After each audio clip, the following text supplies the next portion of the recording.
जिंदगी बहुत अनिश्चित है, कब क्या होगा किसी को नहीं पता, लेकिन सब कुछ ठीक होगा इसी उम्मीद पर दुनिया कायम है और हमारी जिंदगी भी। सही सोच के साथ सही राह पर चलते रहो तो सब कुछ ठीक होगा। ये भरोसा हमें जिंदगी जीने की हिम्मत और ताकत देता है। लेकिन अगर सब कुछ ठीक होगा इस बात पर से भरोसा उठ गया तो, उम्मीद बार बार लगातार टूटती रही तो इंसान मायूस होकर गलत लोगों, गलत बातों और गलत राह पर भटक जाता है। उसके दिल में ये डर बैठ जाता है कि जो गलत कल हुआ वही आज होगा और शायद कल भी। और इसी डर को अपने सीने से लगाए वो जिंदगी जीने लगता है और नतीजा तबाही, बर्बादी। अतीत में चाहे कितना भी बुरा क्यों ना हुआ हो, लेकिन भविष्य में सब कुछ अच्छा होगा, इसी उम्मीद के साथ जीना ही जिंदगी है। अगर ये आशा, ये उम्मीद इंसान ने छोड़ दी तो उसका क्या नतीजा हो सकता है, ये हमारी आज की कहानी बताती है। एक ऐसा केस जिसने पुलिस को बौखला दिया, एक ऐसी कहानी जिसे देखकर आप भी चौंक जाएंगे।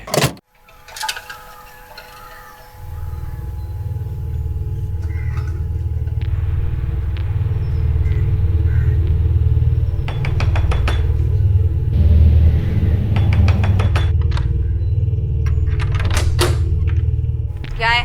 पिछले 5 महीने से आप लोगों ने दूध के बिल के पैसे नहीं दिए।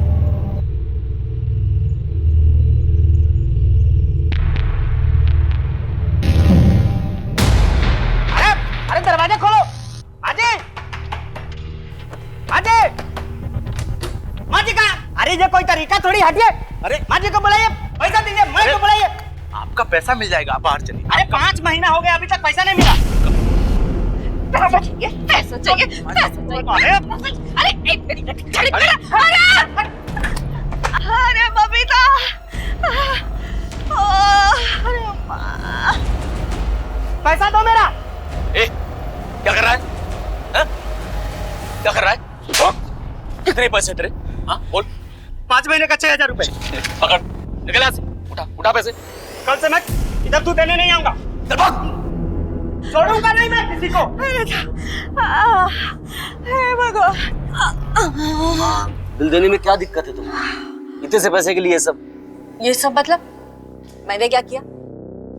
आज देख, शुक्रवार का दिन है और शुक्रवार के दिन लक्ष्मी घर से बाहर नहीं जानी चाहिए, और ये हमेशा शुक्रवार को क्यों आता है?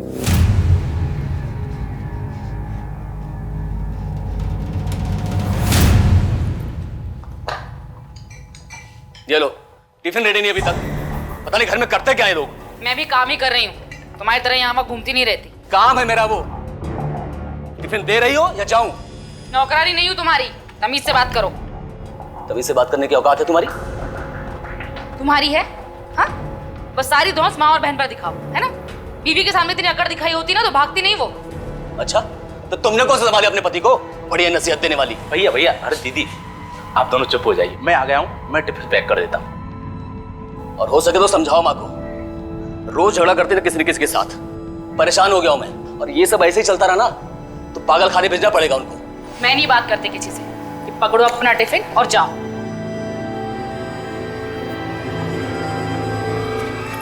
भगवान, कुछ गड़बड़ ना हो जाए बस।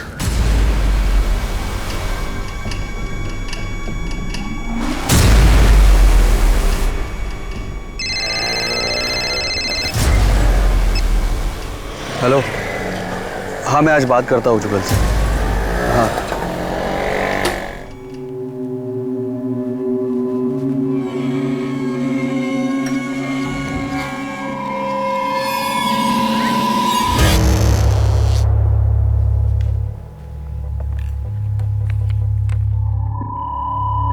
मुझे किसी भी कीमत पर मेरा परिवार चाहिए, हंसता खेलता परिवार।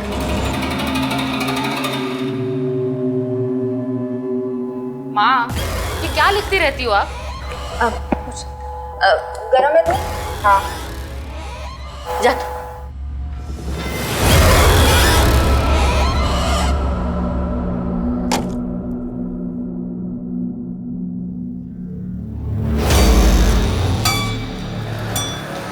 भगवान रक्षा करना, कहीं कोई एक्सीडेंट ना हो जाए आज।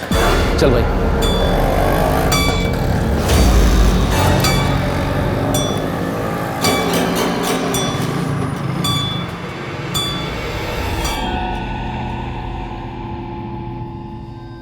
बबीता, ए बबीता, हाँ माँ। 8 बज गए, दरवाजा बंद कर ले।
बॉडी की पोजीशन अजीब है। पूनम, तुम बाकी घर की तलाशी लो। मैम।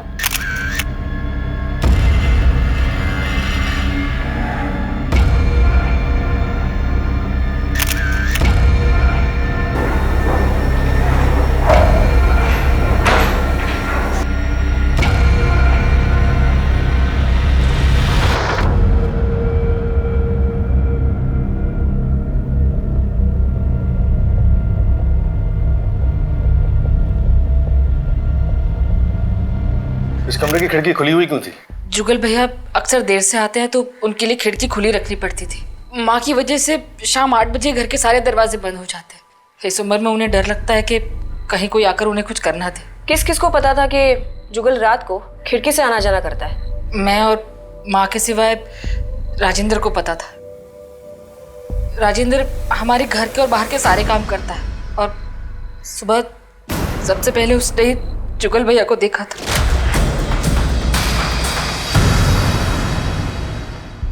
घर से या इस कमरे से कोई सामान गायब है? ऐसा कुछ लग तो नहीं रहा। कल जुगल घर कब लौटा? रात 11 बजे तक तो नहीं आए थे और वैसे भी उनके घर आने का कोई फिक्स टाइम नहीं होता।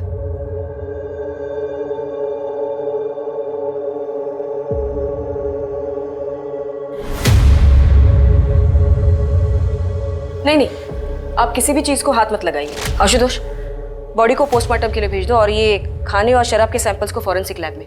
और जुगल के पॉकेट में जो मोबाइल मिला है उसके सारे कॉल रिकॉर्ड्स निकालो।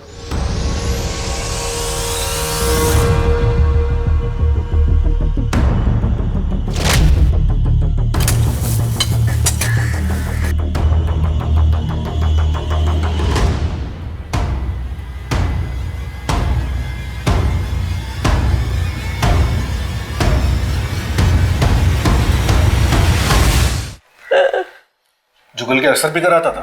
अक्सर, और कभी कभी तो बहुत ज्यादा। किसी से झगड़ा या दुश्मनी थी यहाँ आसपास पड़ोस में या जहाँ काम करता था वहाँ? नहीं। ठीक है, अब हम चलते हैं। कुछ पता चलता है तो हम आपको बताते हैं।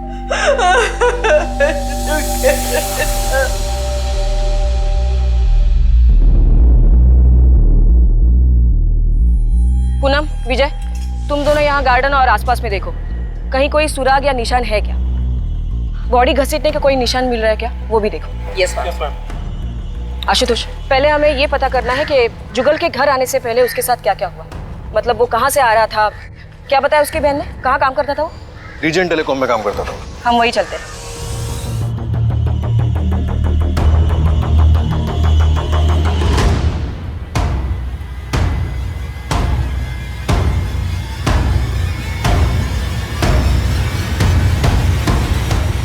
राजेंद्र,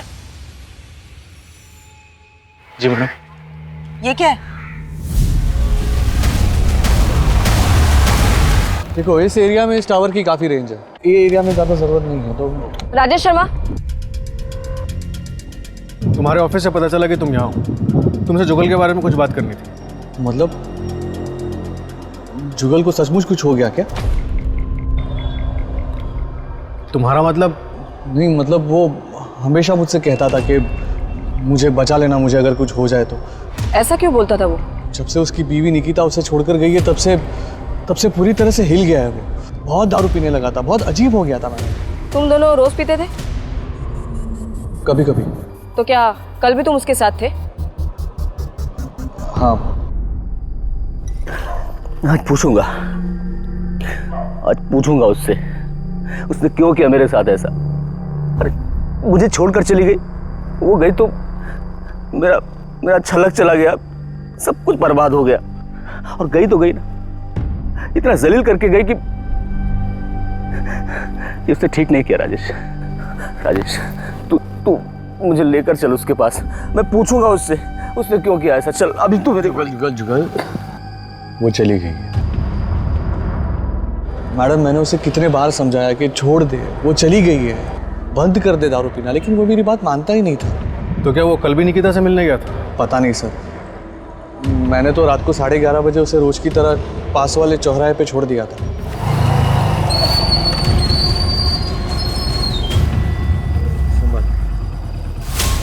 जुगल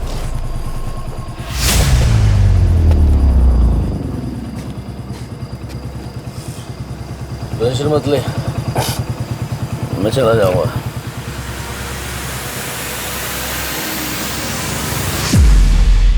और वो किस जिल्लत की बात कर रहा था? वो भी एक अजीब कहानी है मैडम, उसके बारे में मेरे से बेहतर उसके घर वाले ही बता पाएंगे।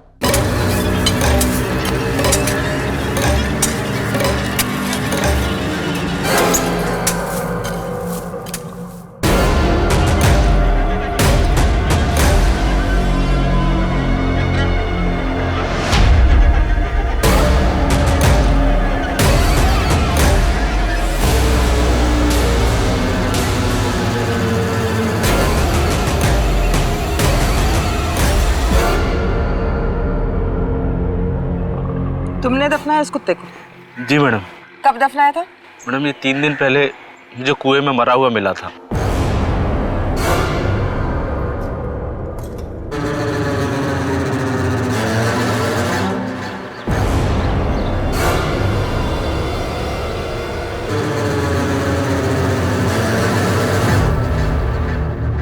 चलो दिखाओ ये कुआं कहाँ है।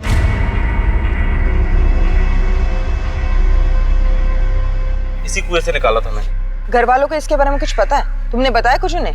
मैंने जानबूझकर नहीं बताया मैडम। क्यों? क्योंकि जुगल भैया कुत्तों को लेकर बहुत परेशान होते थे।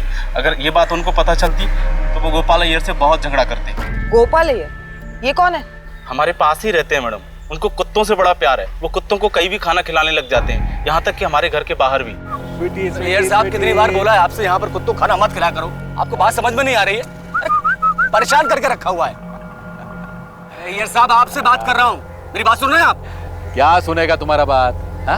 रोज का एक ही बात, क्या प्रॉब्लम क्या तुम्हारा? मेरा प्रॉब्लम ये है अय्यर साहब कि मैं बोलता हूँ रोज आपको कि कुत्तों को खाना मत खिलाया करो, बात समझ में नहीं आती आपको? ये कुत्ता तुमको क्या करता, कभी काटा है क्या? अरे काटने को अरे जवान नहीं, तुम्हारा टाइम होगा, तुम जाओ। मैं तेरे काट लिया ना तो ठीक नहीं होगा, बता रहे हम आपको। धमकी देने का जरूरत नहीं है। धमकी दे रहा हूं काट मैं। डालेगा साला तुम कहीं पे। अरे ऐसे कैसे काट डालेगा?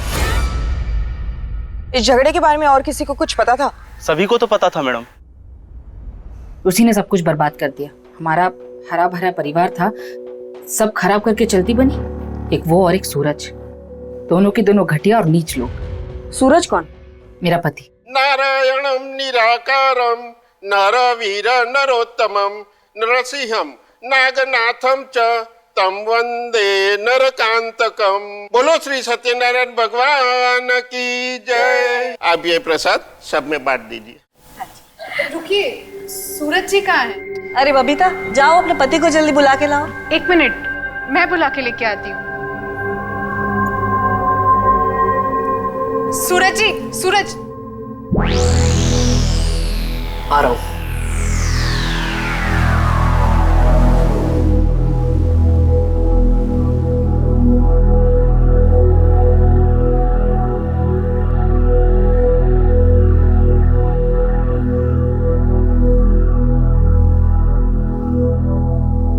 अरे भाई जल्दी आ जाओ, सब वेट कर रहे हैं। आ रहे हैं।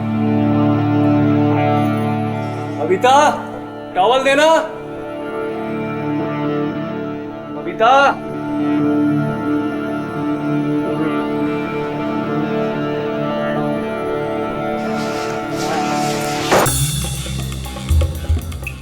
सूरज ये क्या कर रहे हो? अरे प्यार आ रहा है तुम पे आज। छोड़ो, कोई देख लेगा। अरे यहाँ कौन देखेगा? इतनी दूर खड़ी, उधर आना।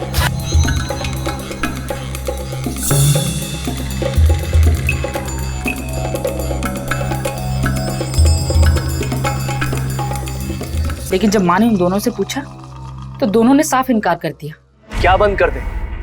किस बारे में बात कर रही हैं आप? मेरी तो कुछ समझ में नहीं आ रहा है। झूठ, तुम दोनों झूठ बोल रहे हो। मैंने खुद देखा और सुना तुम दोनों को बात करते हुए। बबीता, मैं बात कर रही हूँ ना। आप भी क्यों बात कर रही हैं?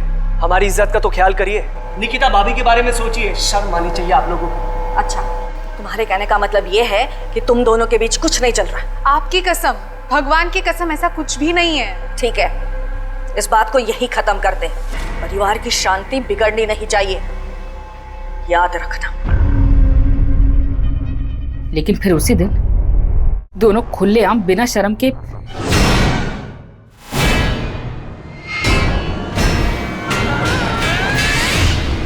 सूरज!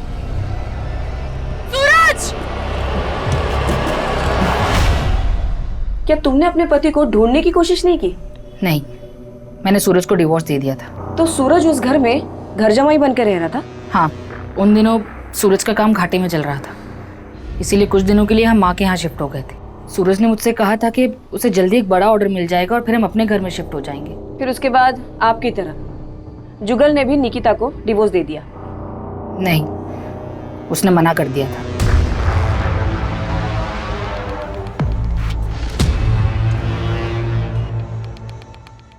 अजीब बात है, तेरवा देवी का जमाई सूरज उन्हीं की बहू निकिता के साथ भाग गया। शायद इसी सदमे ने तेरवा देवी और उनके परिवार को। जुगल की पॉकेट से जो फोन मिला उसके कॉल रिकॉर्ड्स आ गए। उसके हिसाब से निकिता और जुगल के बीच काफी कॉल्स हुए। कल रात को भी निकिता ने उससे बात की थी और ये जुगल की आखिरी कॉल थी। कितने बजे? करीब 11:30 बजे। मैडम, जुगल के दोस्त राकेश ने भी ये बताया था कि तकरीबन इसी टाइम के आसपास उसने जुगल को चौराहे पे ड्रॉप किया था। हो सकता है कल रात जुगल अपनी बीवी निकिता से मिलने गया हो और उसे मौत का सामना करना पड़ा हो, क्योंकि ये बात हम जानते हैं कि जुगल ने डिवोर्स देने से मना कर दिया था, इसलिए सूरज और निकिता ने मिलके जुगल को मार दिया हो। पूनम, जुगल मिश्रा के घर के कंपाउंड में उसकी बॉडी घसीटने के निशान मिले?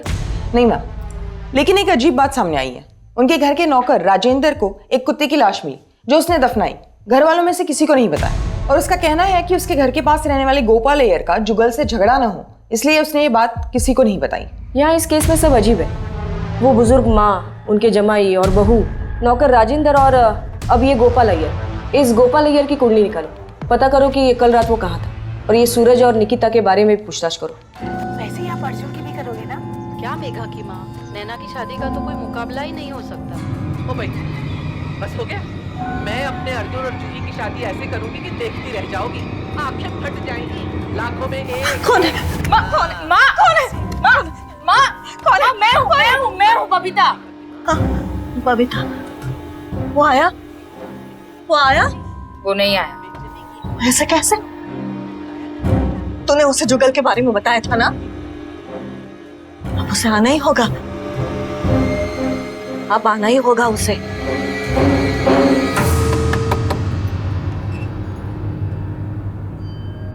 परसों रात को आपने जुगल को फोन क्यों किया था? माफी मांगने के लिए। अच्छा, परसों रात आप कहाँ थी? यही घर पे ही थी। इस बात का कोई गवाह? गवाह की क्या जरूरत है, मैं यहाँ घर पे ही थी। मगर आप ये सब क्यों पूछ रहे हैं? कल सुबह जुगल के कमरे से उसकी लाश मिली, तो इससे आपको कोई दुख नहीं पहुंचा? जो होता है अच्छे के लिए होता है। अब सूरज के साथ शादी करने के लिए आप आजाद जो हो। आजाद? सूरज ने तो कब से अपनी आजादी चुन ली है। मतलब? हमारे बीच में अब कुछ भी नहीं है। तो अब सूरज कहाँ है? मुझे नहीं मालूम। गोपाल अय्यर आपका ही नाम है ना? जी, मेरा नाम है। जुगल मिश्रा को जानती थी? वो दरिंदा, मेरे को तो उसका नाम भी नहीं सुनना। परसों सुबह आपकी उसके साथ लड़ाई हुई थी। हाँ, वो तो रोज होती है, कौन सी नई बात है? और आपने उसे मारने की धमकी भी दी थी। काट डालेगा साला तुम कहीं पे। अरे ऐसे कैसे काट डालेगा? अरे मैडम, मैं तो उसे डरा रहा था, पता नहीं उसे कुत्तों से इतनी नफरत क्यों थी। अब देखिए ना, पिछले हफ्ते मेरे 3 कुत्ते गायब हो गए, उसी ने शायद कुछ किया होगा। अच्छा वो मर गया, कम से कम मेरे कुत्ते तो बचे रहेंगे।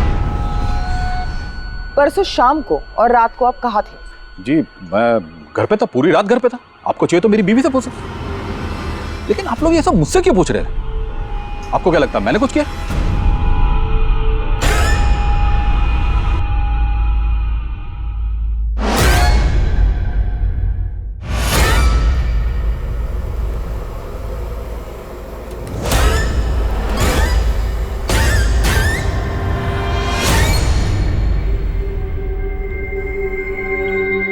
कैसा बना है? ठीक है। अरे ठीक है या अच्छा है? अच्छा है माँ। धीरज अगर कुछ कम है तो बता दे, मैं और डाल देती हूँ। नहीं नहीं, बराबर है एकदम।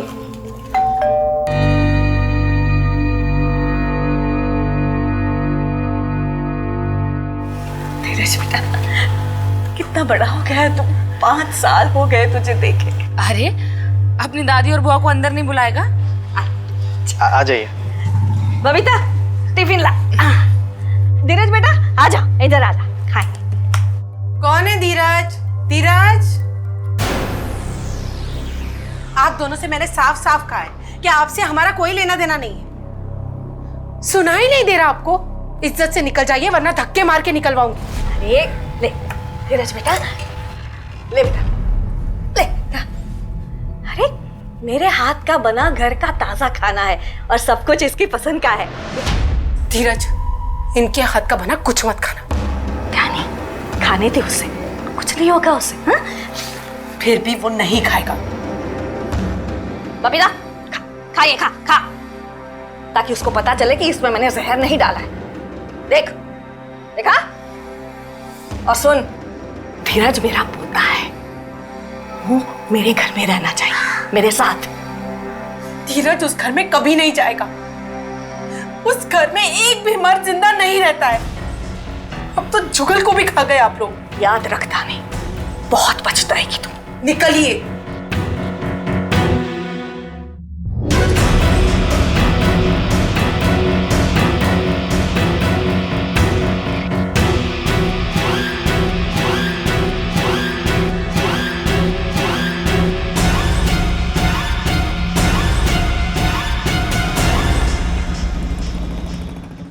अरे साहब, लेकिन क्या कहाँ लेकर जा रहे हैं आप मुझे? साहब हुआ क्या? साहब, अरे अरे मैडम मुझे बताइए तो सही, मुझे यहाँ क्यों लेकर आए हो आप? क्योंकि तू हर काम में सबसे पहले है। तुझे सबसे पहले कुएं में से एक मरा हुआ कुत्ता मिला। जुगल की लाश को भी सबसे पहले तूने देखा, और जुगल के झगड़े के बारे में भी सबसे पहले तूने हमें बताया। अब सच सच बता, तुझे कुएं में से एक मरा हुआ कुत्ता मिला या 3? नहीं मैडम, सिर्फ एक ही कुत्ता मिला था। मैंने मैडम को बताया तो था। ठीक है, तुम जाओ। पूनम, इस पे नजर रखना। और वो तेरवा देवी का जमाई सूरज, वो कब आ रहा है? आ गया मैम। क्यों सूरज, निकिता से कब शादी कर रहे हो? शादी? हाँ शादी, क्योंकि अब जुगल मिश्रा जो नहीं रहा। जुगल मिश्रा नहीं रहा? बुढ़िया अपने आखिरी बेटे को भी खा गई। मतलब? पहले 2 बेटे मर चुके हैं उनके, पर मैम मेरा उस घर से और बबीता से ना कोई रिश्ता नहीं है अब। तुम निकिता से आखिरी बार कब मिले थे? कई महीने हो गए मुझे तो, पर हाँ बबीता का फोन आया था 2 हफ्ते पहले। बबीता का? हाँ, वो बोल रही थी मिलना है, कुछ मदद चाहिए, लेकिन बाद में ना कोई फोन आया ना मिलने आई।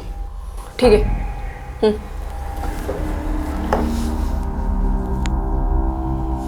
बबीता ने इसे फोन क्यों किया होगा?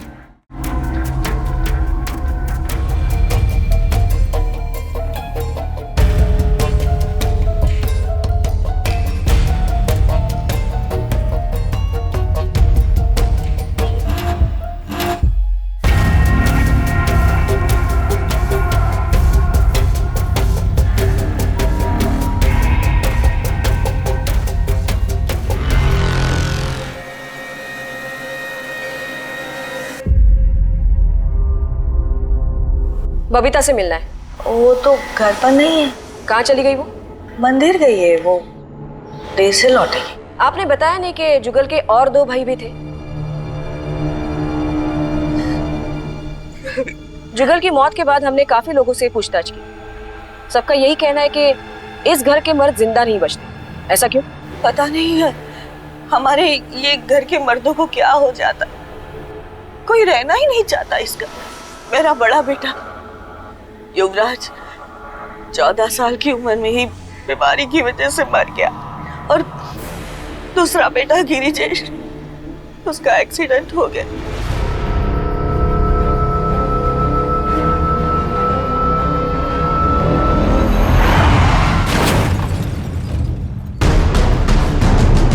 उसके बाद गिरिजेश की बीवी कहानी मेरे पोते को लेकर घर छोड़कर चली गई। ये कब की बात है? 8 साल पहले की बात है। बबीता जैसे घर आए उन्हें कहिएगा कि हमें कांटेक्ट करें। और आपका नौकर राजेंद्र कहीं नहीं दिख रहा। गया होगा इधर उधर कहीं, मुझे नहीं पता।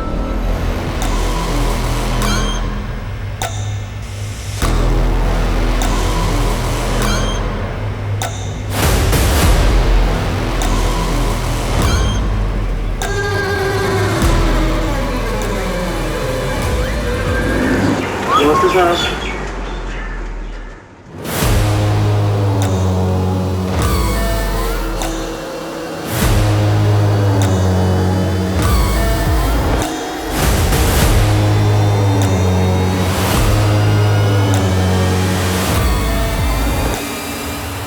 आशुतोष, तेरवा देवी के पोते धीरज के बारे में पता करो।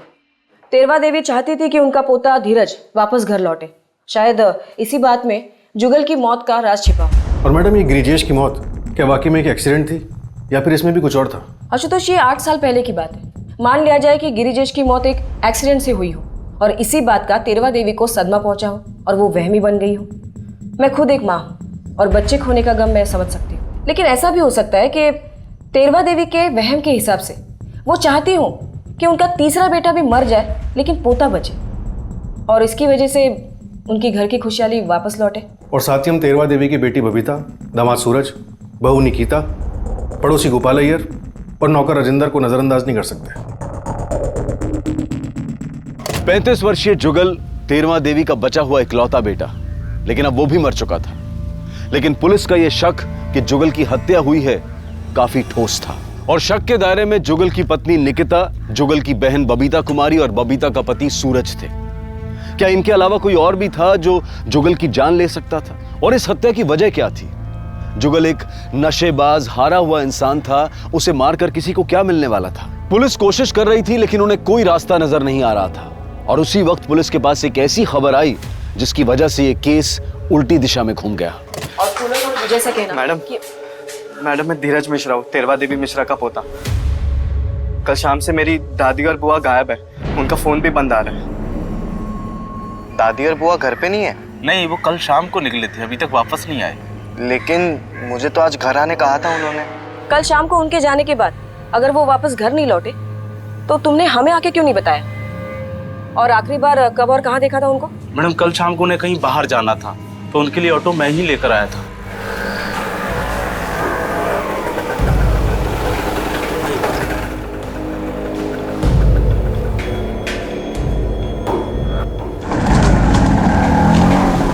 उनके पास कुछ सामान वगैरह था? एक छोटी सी थैली थी मैडम, बस।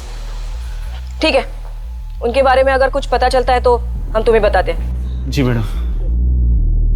आशुतोष, ये बड़ी हैरानी की बात है। बबीता और तेरवा देवी का गायब होना और जुगल की मौत का कुछ ना कुछ तो कनेक्शन है। शायद इन दोनों ने मिलकर कुछ किया हो, लेकिन दो औरतें एक साथ ऐसे अचानक गायब कहाँ हो सकती है?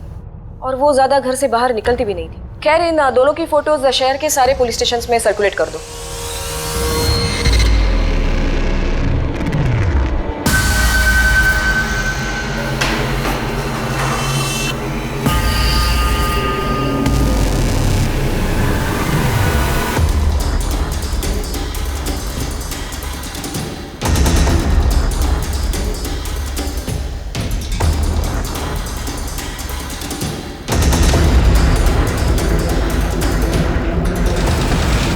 बबीता कुमारी और तेरवा देवी का गायब होना एक पहेली थी।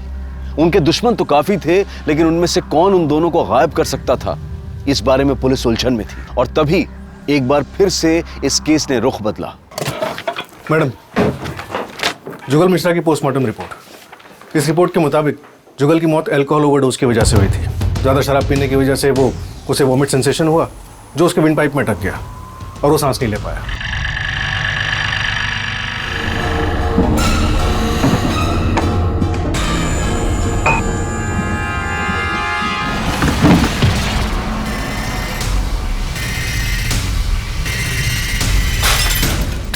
इसके अलावा जुगल की बॉडी में शराब छुड़ाने की दवाई के ट्रेसेस भी मिले। डॉक्टर ने रिपोर्ट में death by natural cause he लिखा है, और फॉरेंसिक रिपोर्ट के मुताबिक शराब छुड़ाने की दवाई की ट्रेसेस उस खाने की प्लेट में भी मिले हैं जो हमें जुगल के रूम से मिली थी।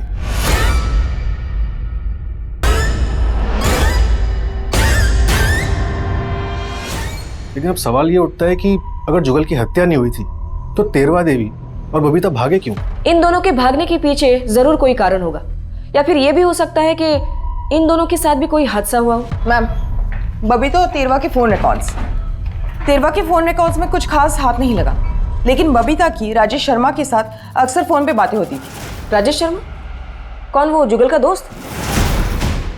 उसका फोन लग नहीं रहा, इसलिए उसका फोन ट्रैक करने के लिए बोल दिया है। ठीक है, तुम राजेश शर्मा को ट्रैक करो, तब तक हम एक बार फिर से तेरवा देवी के घर चलते हैं।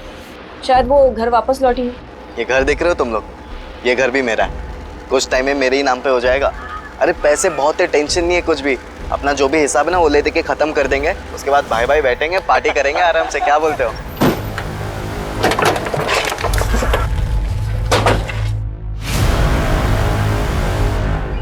तुम यहाँ क्या कर रहे हो? और राजेंद्र का है? सर मैं वो अपनी दादी और बुआ से मिलने आया था बस।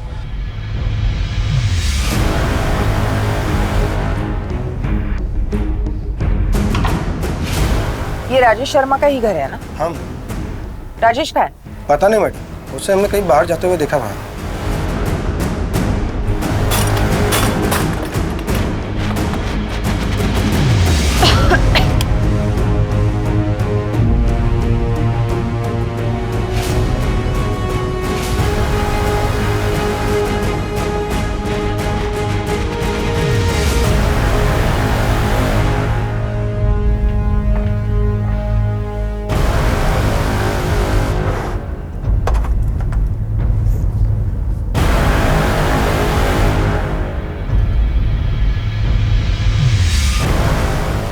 लेकिन इस रिपोर्ट के मुताबिक ये राजेश शर्मा 3 दिन से गायब है, कुछ अता पता नहीं है। उसका फोन भी ट्रेस नहीं हो पा रहा, लेकिन हमारी खबरियों से ये पता चला कि बबीता और वो अक्सर छुप छुप कर मिला करते थे।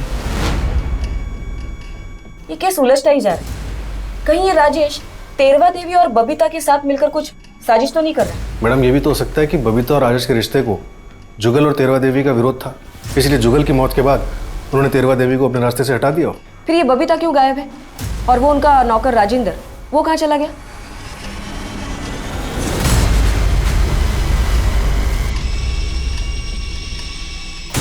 तेरवा देवी की इस डायरी में बहुत कुछ लिखा हुआ है। पुलिस के सामने एक जबरदस्त पहेली थी, तेरवा देवी की वो डायरी जिसमें उसने अपने दुश्मनों के नाम लिखे थे। लेकिन पुलिस ने उन सब से बात की थी और पुलिस को किसी के भी खिलाफ कोई ठोस सबूत नहीं मिला था। उस डायरी में लिखी हुई बातें सच थी या फिर एक बुजुर्ग औरत के असंतुलित दिमाग की कल्पनाएं?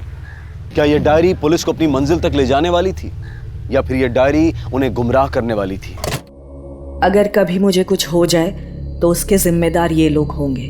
वो दूध वाले नील ने मुझे धक्का दिया और मेरे सर पे चोट लगी और उसने मुझे जान से मारने की धमकी भी दी। मैंने तो अपना पैसा मांगा था मैडम, लेकिन बुढ़िया ने मुझ पे ही डंडे से हमला कर दिया। मैं खुद को बचाने के लिए उसे हल्का धक्का मारा था। फिर तूने क्या किया? बदला लेने के चक्कर में सबकी जान ले ली? नहीं मैडम, मैंने किसी को कुछ नहीं किया। सूरज और निकिता दोनों बहुत झूठे हैं। उन्होंने मेरे सामने झूठ पे झूठ बोला। उन्हें अपनी गलती की सजा मिलनी ही चाहिए। सर मैं सच बोल रहा हूँ, मैंने कुछ नहीं किया है। सर हमारा एक दूसरे से कोई लेना देना नहीं है। उस परिवार में कोई जिए या मरे उससे हमें क्या फायदा। मैं जो कुछ भी हुआ है उसे भुलाने की कोशिश कर रही हूँ। ये गोपाल अय्यर मेरे जुगल के साथ बहुत झगड़ा करता है। तो मैंने जुगल को सिर्फ धमकाया था। तेरवा देवी और उसकी फैमिली से मेरी कोई दुश्मनी नहीं है। वैसे भी वो औरत थोड़ी पागल थी। आपको यकीन नहीं होता ना, बाहर वो लड़का आकर बैठा ना, आप उससे पूछिए कितना बेइज्जत करके उसको निकाला था घर से। उसने मेरे को सामने आकर बताया। उसको भी कुत्तों से बहुत प्यार है। अभी पिछले 2 हफ्तों से मेरे साथ वो कुत्तों को खाना खिलाता है। जुगल की तबीयत खराब होने के बावजूद और मेरे मना करने के बाद भी हितेन ने जुगल को दारू लाके दी। मैं छोड़ूंगी नहीं उसे। नहीं है। अरे एक ही बेटा बच्चा है मेरा। हटाओ उसे, दारू नहीं दिला, निकल। माँ जी बोलती थी कि मैं जुगल भैया की जान के पीछे पड़ा हूँ। अब जुगल भैया के ही कहने पे मैं उनके ही पैसों से उनके लिए शराब ला के देता था। अब उनकी तबीयत खराब थी तो उसमें मेरी क्या गलती? अच्छा, और कुत्तों से बहुत प्यार है तुझे? हाँ। सिर्फ 2 हफ्तों से प्यार है? नहीं मैडम, ऐसा नहीं है। कुत्तों से तो बचपन से प्यार करते हैं, एक गांव में पाला हुआ भी है। ठीक है, जब तक हम नहीं कहते शहर से बाहर जाना मत। आशुतोष, हमें इस पे भी नजर रखनी होगी। धीरज के आने के बाद ही हमारे घर में सुख और शांति लौटेगी, मगर ध्यानी चाहती है हम सब मर जाए। धीरज का इस्तेमाल करके हम सबको पहले ही मार डालेगी वो। ढेर सारे पैसे, आलीशान मकान, यही तो चाहती थी तुम। अब ना तेरवा देवी बीच में आएगी और ना ही बबीता। मैडम ऐसी कोई बात नहीं है, मुझे उस घर से एक कौड़ी भी नहीं चाहिए। ये ड्रामा बंद करो। और आपको चाहिए हो या ना हो, हमारे इंफॉर्मेशन के मुताबिक धीरज महलों के सपने जरूर देखता था। अरे काका, चुका दूंगा ना आपका बिल, दे दो अभी। हाँ हाँ जानता हूँ, बहुत बड़ा आदमी है तू, बहुत बड़ा घर है तेरा, तू चाहे तो सबको खरीद सकता है। अरे जाओ यहाँ से, कुछ भी नहीं मिलेगा। मैडम, अगर हमें पैसे और आलीशान मकान ही चाहिए होता तो मेरे पति के मरने के बाद मैं वो घर छोड़कर नहीं आती। वो घर शापित है, वहां एक भी मर्द जिंदा नहीं रहता, और अगर मेरा बेटा धीरज वहां रहता तो वो भी मर जाता। धीरज, मैंने तुझे मना किया था ना, बोला था ना इन लोगों से दूर रहना। आशुतोष, बबीता के बारे में भी लिखा है इस डायरी में। तेरवा देवी को बबीता के लक्षण ठीक नहीं लग रहे थे। देर से आती थी, जबान लड़ाती थी। मैम, शहर के बाहर वाले जंगल से खबर आई है।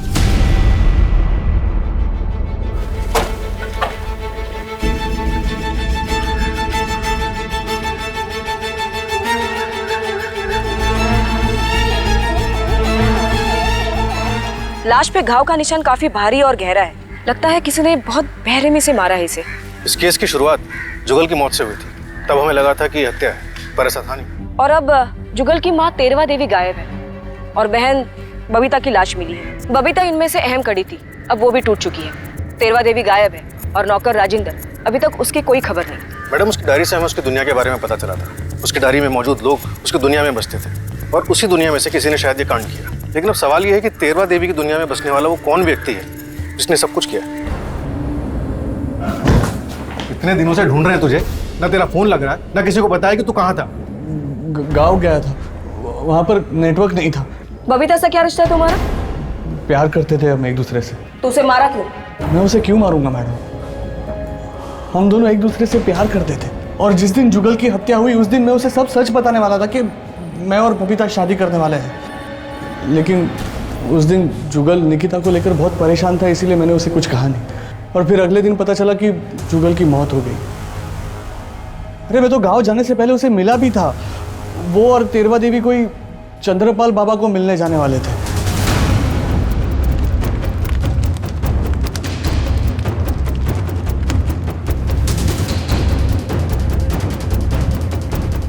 चंद्रपाल,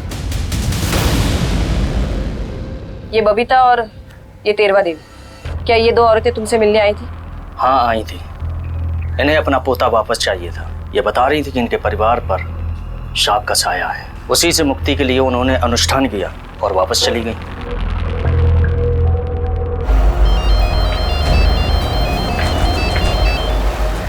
हेलो,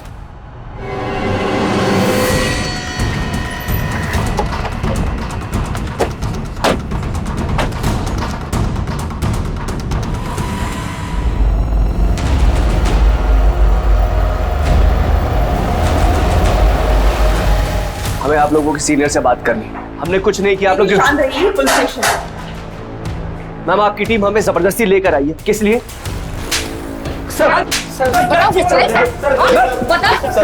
अच्छा बताता हूँ।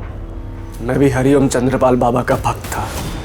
उस दिन मैंने बबीता और तेरवा देवी को उनके आश्रम में देखा था। वहाँ से मुझे पता चला कि वो दोनों वहाँ पे वापस आने वाले थे।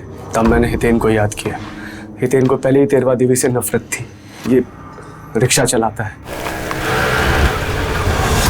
माँ जी नमस्ते, पहचाना? इसने घर छोड़ने के बहाने उन दोनों को अपने रिक्शा में बैठाया। कहाँ जा रहे हैं हम? अरे हितेन, ये कहाँ ले जा रहा है? ये हमारे घर का रास्ता नहीं है, कहाँ से लेकर जा रहा है तू? भाई अजीब सी जगह है।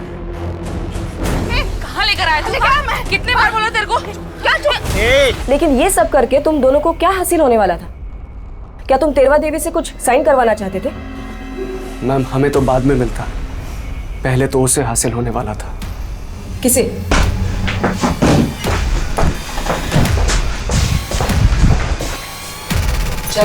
अरे पर मैडम बताइए तो सही क्या हुआ? Madam please. सूरज और मैं अलग हो चुके थे, लेकिन जुगल की मौत के बाद मेरे दिमाग में एक प्लान आया था, तो मैंने सूरज को अपने पास बुलाया। सूरज, जुगल अब रास्ते से हट चुका है और ध्यानी तो अभी हवेली में वापस आएगी नहीं और ना धीरज को आने देगी। इसका मतलब समझते हो? अरे जुगल ने मुझे अब तक डिवोर्स नहीं दिया है, इसका मतलब मैं अभी भी मिश्रा खानदान की बहू हूँ और उस हवेली पे मेरा भी हक है।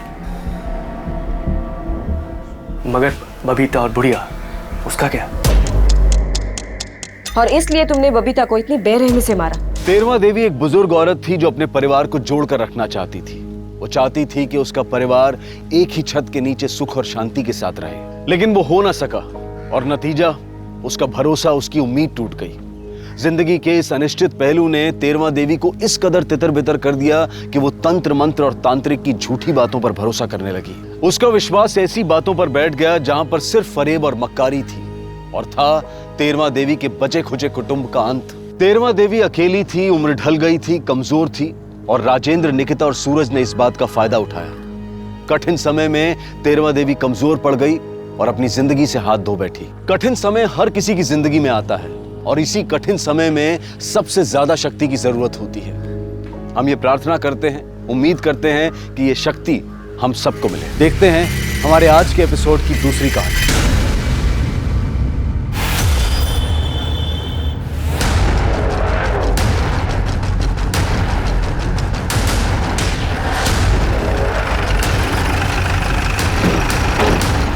साइड हटिए आप लोग, साइड हटिए।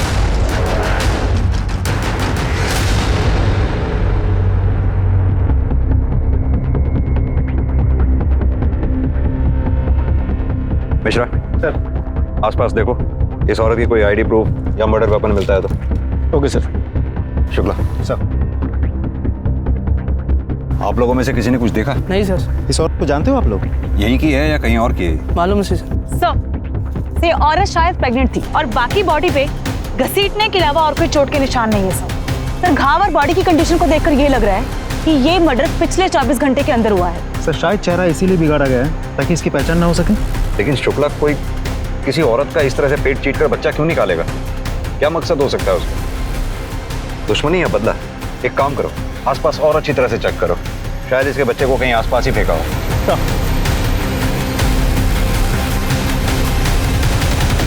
पोस्टमार्टम रिपोर्ट के मुताबिक औरत की उम्र 25 से 26 साल है। ज्यादा खून बहने की वजह से कल रात को यानी कि 2 फरवरी की रात 8 से 9 बजे के बीच उसकी मौत हुई है। सर यूट्रस के साइज के हिसाब से करीब 7 से 8 महीने का भ्रूण था।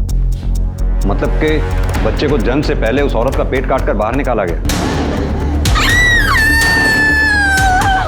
पेट काट के बच्चा बाहर निकालने के लिए प्रॉपर सर्जिकल इक्विपमेंट्स का इस्तेमाल किया गया है, जैसे आमतौर पर डॉक्टर्स यूज करते हैं सर। लेकिन पेट काटने के बाद औरत को वैसे ही छोड़ दिया गया, जिसकी वजह से एक्सेसिव ब्लड लॉस हुआ और उसकी मौत हो गई।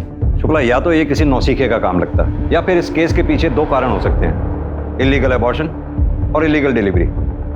उस औरत के साथ कोई बलात्कार या सेक्सुअल असॉल्ट का भी मामला सामने आया है? नहीं सर। मतलब कि शायद उस औरत का बच्चा ही उसकी मौत का कारण बना, लेकिन क्यों? भारतीय संस्कृति में औरत को देवी मतलब भगवान के बराबर माना गया है, बल्कि उसके भी ऊपर, क्योंकि वो अपने भीतर एक जिंदगी को पालती है और फिर असहनीय पीड़ा को झेलते हुए उसे जन्म देती है। हमने बच्चों के हॉस्पिटल, स्कूल, मोहल्ले, गलियों और यहां तक कि उनके घर से अगवा होने के किस्से सुने हैं, लेकिन एक गर्भवती महिला के पेट को चीरकर उसके अजन्मे बच्चे को अगवा करने का घिनौना जुर्म सब पहली बार सुन रहे थे। कौन थी औरत जिसके साथ इतनी बर्बरता की गई थी और क्यों? इससे किसी की क्या दुश्मनी, क्या नफरत होगी कि इतनी बेरहमी से इसका कत्ल करके उसके अजन्मे बच्चे को अगवा कर ले? क्या दुश्मनी और नफरत ही इस दिल दहला देने वाले जुर्म का कारण थी, या फिर वजह कुछ और ही थी?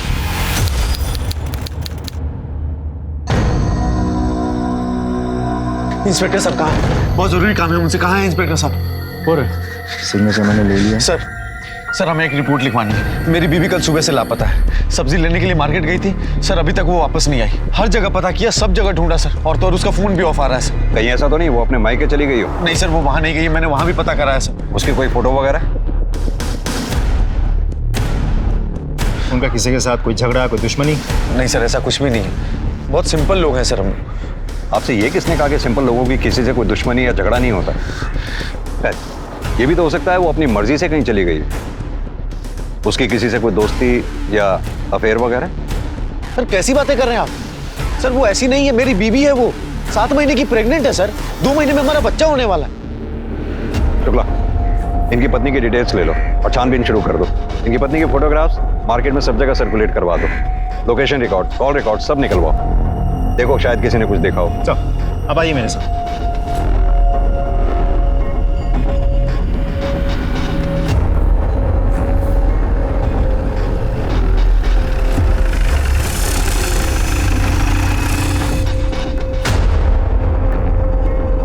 सर हेमा देवरानी है मेरी, 7 महीने की प्रेग्नेंट है। हम लोग बहुत ध्यान रखते हैं उसका। वो तो प्रेगनेंसी में चलते फिरते रहना सेहत के लिए अच्छा होता है, इसलिए घर के छोटे मोटे काम करने देते हैं हम उसे। लेकिन कल जब वो सब्जी खरीदने निकली तो वापस घर ही नहीं लौटी। सर यकीन मानिए हमारे परिवार में कोई झगड़ा, कोई मनमुटाव है ही नहीं। सर आज के जमाने में भी हम लोग ज्वाइंट फैमिली में रहते हैं सर। 6 लोग के परिवार है। 7वें का तो बड़ी बेसब्री से इंतजार चल रहा है।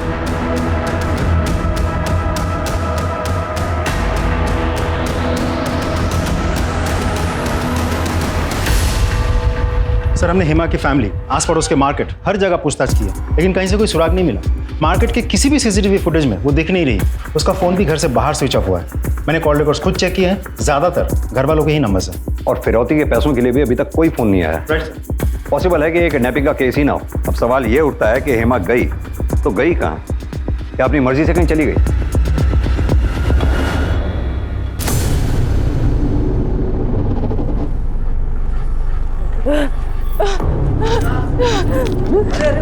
मैडम क्या हुआ आपके साथ? अरे संभलिए संभलिए संभलिए संभलिए संभलिए अपने आप को। कोई पानी ला, पानी ला। मैडम पानी लेके दो। पानी लेके आ। क्या बात है, क्या हुआ? रास्ते मिलने आ रही थी, अचानक बेहोश होकर गिर गई।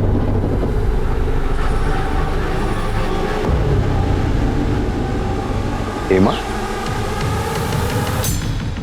आइए। हेमा? हेमा क्या हो गया तुम्हें? अरे ये सब कहाँ चली गई थी तुम?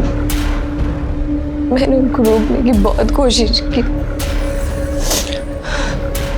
लेकिन नहीं रोक पाए। हेमा तुम क्या कह रही हो? मैं सब्जी लेने जा रही थी मार्केट में और मेरे सामने बहन आके रुकी। सब इतना जल्दी हो गया कि मैं कुछ समझ ही नहीं पाई, और जब समझ में आया तो उन्होंने मेरे आँख, मुंह और पैर बांध रखे थे। मैं बहुत चिल्लाई, मैं बहुत गिड़गिड़ाई, लेकिन किसी ने नहीं मेरी सुनी और उसी वैन से मुझे फेंक के चले गए।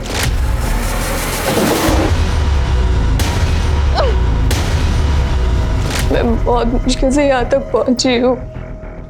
आपने उन किडनैपर्स का या फिर उस औरत का चेहरा देखा है, या फिर कोई ऐसी बात जो आपको याद हो? सर उनका चेहरा हमेशा ढका रहता था।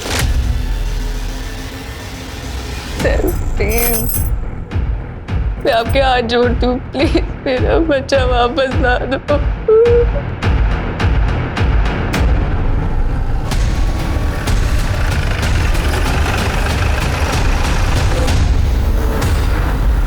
सर मुझे समझ में नहीं आ रहा कि आप हेमा का मेडिकल क्यों कराना चाहती हैं? वो ऑलरेडी इतनी परेशान है। ये जानने के लिए कि हेमा के साथ डिलीवरी के अलावा कोई मारपीट या जोर जबरदस्ती तो नहीं हुई है। लेकिन हेमा बिल्कुल ठीक है, उसके साथ कोई मारपीट, कोई जोर जबरदस्ती नहीं हुई है। और एक बात, उसने किसी बच्चे को जन्म नहीं दिया, दे भी नहीं सकती क्योंकि वो प्रेग्नेंट ही नहीं थी।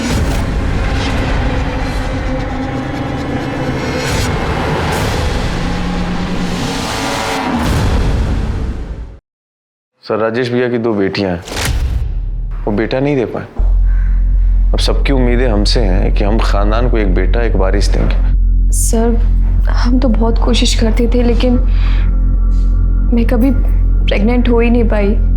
सर हालत इतनी खराब हो गई थी कि घर में आते जाते सब मुझे ताना देते थे। अब मैं उन्हें तो कुछ नहीं कह सकता था, तो अपनी सारी भड़ास मैं हेमा पर जाकर निकालता था। अतुल, देखो भगवान पे भरोसा रखो, जब वो चाहेगा बच्चा हो जाएगा।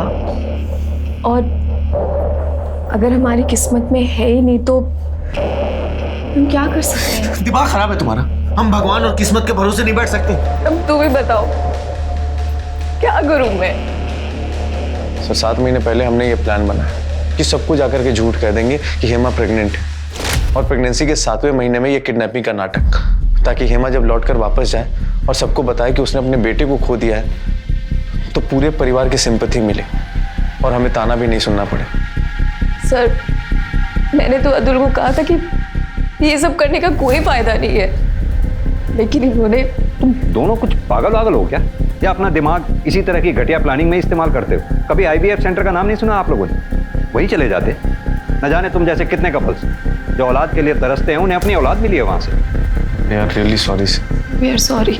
अभी तो जाने दे रहा हूं आप लोगों को। अगली बार ऐसा कोई नाटक किया तो मेरे से बुरा कोई नहीं होगा। जा सकते हैं आप।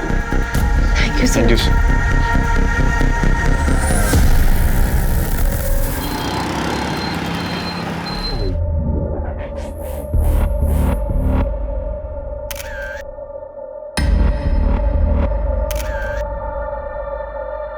हेमा का चेहरा तो देखो कैसे चमक रहा है, पक्का बेटा ही होगा देखना। हेमा आज तेरी गोद भराई है, माँ बनने वाली है तू। अरे थोड़ा तो मुस्कुरा दे। क्या हुआ हेमा, सब ठीक है ना?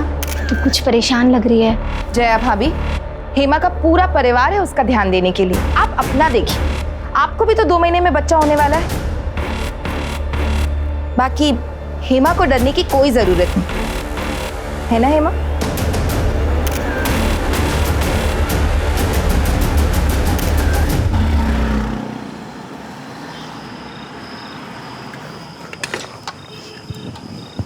सर करें तो। Sir please help me sir. Sir मेरी पत्नी गायब हो गई है सर। सर प्लीज मेरी मदद कीजिए। तुम वही हो ना जिसने पिछली बार भी अपनी प्रेग्नेंट बीवी की किडनैपिंग का झूठा नाटक रचा था? तुम फिर आ गए यहाँ पर। ये पुलिस स्टेशन है, कोई पंचारी की दुकान नहीं है। सर मैं कसम खा के कह रहा, मैं इस बार झूठ नहीं बोल रहा। सर आपके कहने पे IVF सेंटर पे भी गए थे हम सर। सर हेमा प्रेग्नेंट हो गई थी सर। सर वो 7 महीने की प्रेग्नेंट है। पिछली बार की तरह प्रेग्नेंट? नहीं सर, इस बार सच में प्रेग्नेंट है हेमा सर। सर आज उसकी गोद भराई की रस्म थी सर। सर आपको यकीन नहीं हो रहा हो ना? आज की फंक्शन की फोटो देख लीजिए आप। सर मैं झूठ नहीं बोल रहा सर। सर ये सारी फोटोज आज की हैं सर, आज सुबह की। कब गायब हुई है? सर फंक्शन के बाद दोपहर में सब लोग सोने चले गए। शाम में जब सोकर उठे तो हेमा गायब थी सर। सर हमने हर तरफ ढूंढा, और तो सर उसका फोन भी स्विच ऑफ आ रहा है। सर प्लीज कुछ कीजिए सर। ठीक है, अपनी पत्नी की फोटोग्राफ और बाकी की सारी डिटेल्स इन्हें लिखवा दो।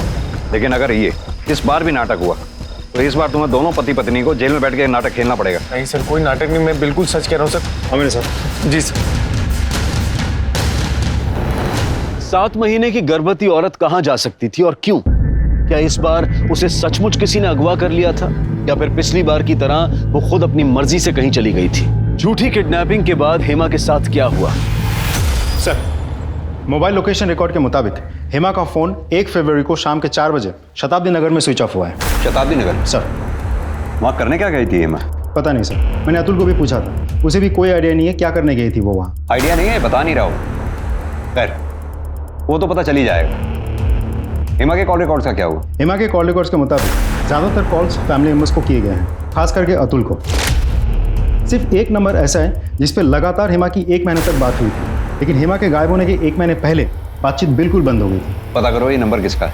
Yes sir.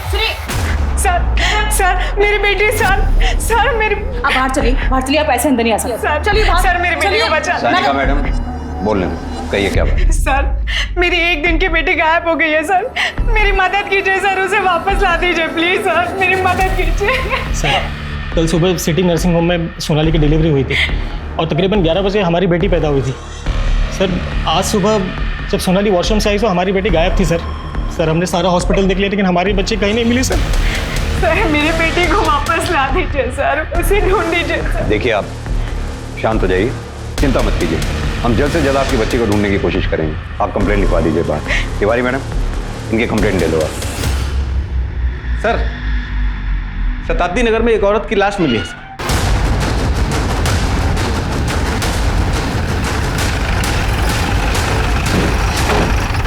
साइड हटिए आप लोग, साइड हटिए।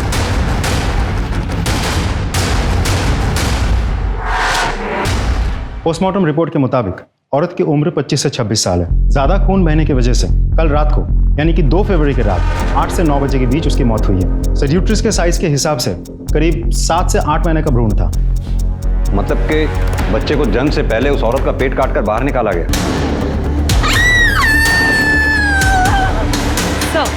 सर जहां उस औरत की लाश मिली थी उससे कुछ दूरी पर 7 महीने का भ्रूण भी मिला है। इन सारी चीजों को देखते हुए और बॉडी की डिटेल्स को देखते हुए ये लाश हेमा की लगती है। शुक्ला, एक काम करो, हेमा के हस्बैंड अतुल को लाश की शिनाख्त के लिए बुलाओ।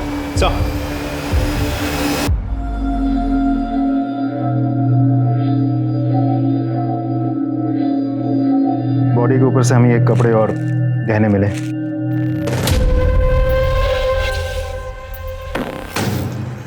हेमा! हेमा! हेमा!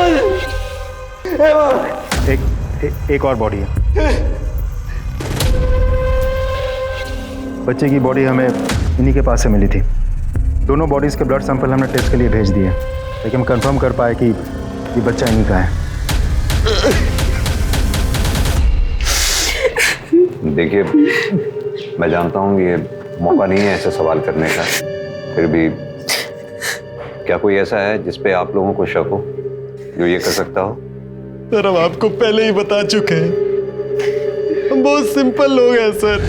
हमारा किसी से कोई झगड़ा, कोई दुश्मनी नहीं है सर। शायद ही कोई ऐसा हो जो हेमा की मां बनने से दुखी होगा।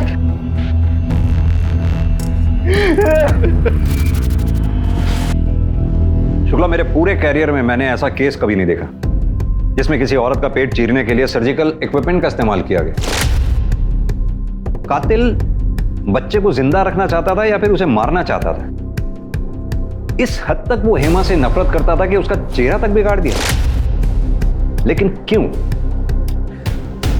क्योंकि हेमा के घर वालों का कहना है ऐसा कोई भी नहीं जो हेमा और उसके बच्चे को नुकसान पहुंचाएगा। तो क्या कातिल इन तीनों घर वालों में से कोई एक है? अतुल,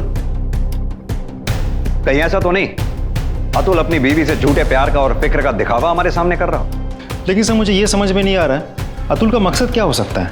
वो अपनी ही बीवी और बेटे का मर्डर क्यों करेगा? अब ये तो पता नहीं, लेकिन पता करना पड़ेगा।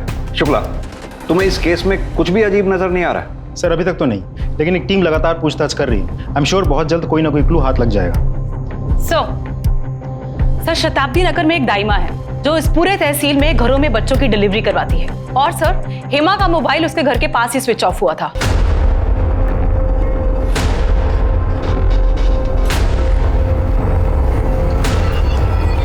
आप इसे जानती हैं? जी, इसे कैसे भूल सकते हैं? अभी 2 दिन पहले तो आई थी हमारे पास।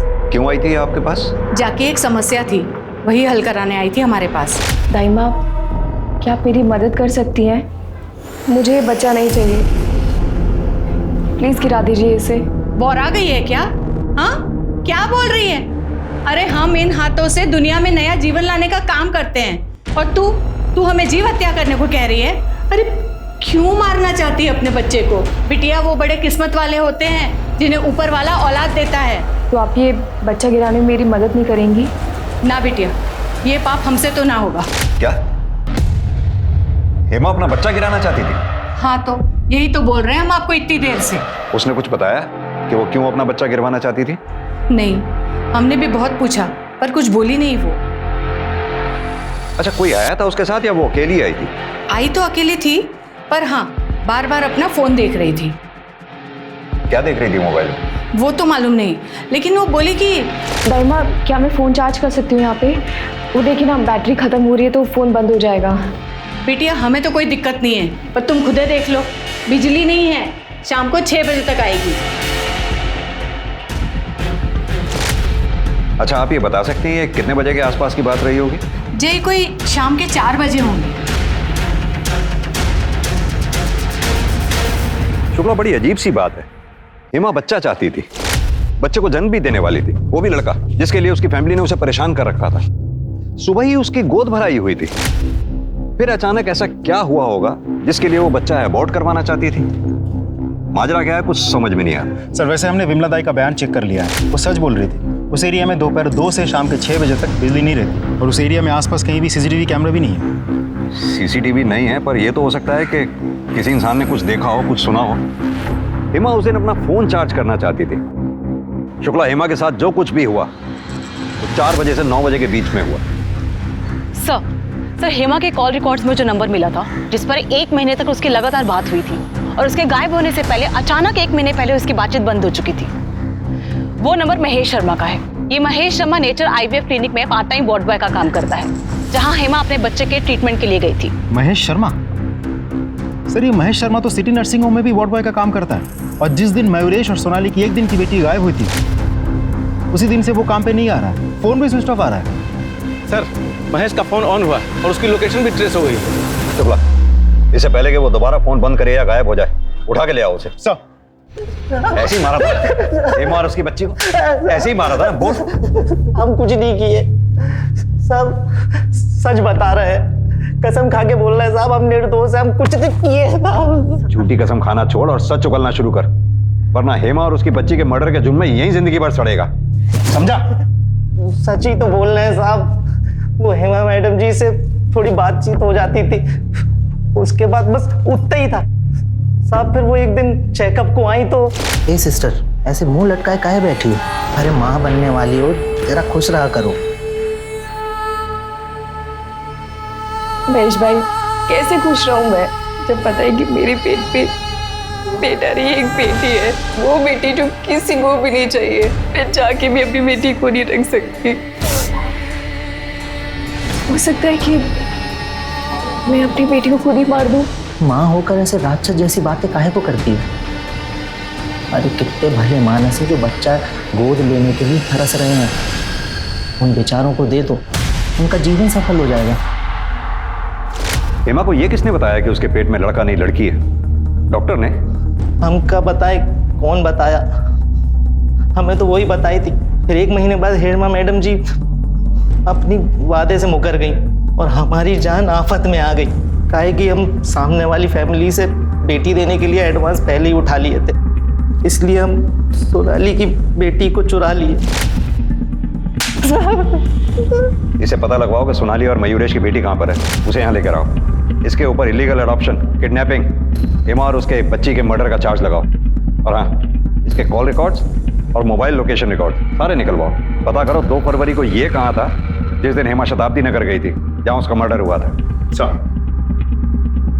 झूठ बोलता है। यस इंस्पेक्टर, हेमा ने आईवीएफ ट्रीटमेंट के लिए हमारे क्लिनिक में रजिस्टर करवाया था, पर हमने उसे ट्रीटमेंट नहीं दिया। नहीं दिया मतलब? हेमा तो प्रेग्नेंट थी। हाँ, पर हमारे ट्रीटमेंट देने से कुछ दिन पहले ही वो नेचुरली प्रेग्नेंट हो गई थी। लेकिन डॉक्टर, जहां तक हमें पता है हेमा के पति अतुल का स्पर्म काउंट लो था, जिसकी वजह से हेमा प्रेग्नेंट नहीं हो सकती थी। इसे ही तो चमत्कार कहते हैं। जब इंसान पूरी तरह से हताश हो जाता है तो ऊपर वाला उसे निराश नहीं होने देता। क्या कभी हेमा ने ये जानने की कोशिश की कि उसके पेट में जो बच्चा है वो लड़का है या लड़की? एक नहीं कई हजार बार पूछा था, पर मैंने उसे साफ मना कर दिया था। उन्होंने आपसे कभी बच्चा अबॉर्ट करवाने की बात की थी? नहीं। Excuse me doctor. Yes. Hello. हाँ, डीएनए रिपोर्ट आ गई? तो बच्चे से हेमा का डीएनए मैच कर गया, तो हेमा के पति अतुल से भी कर गया होगा ना? क्या?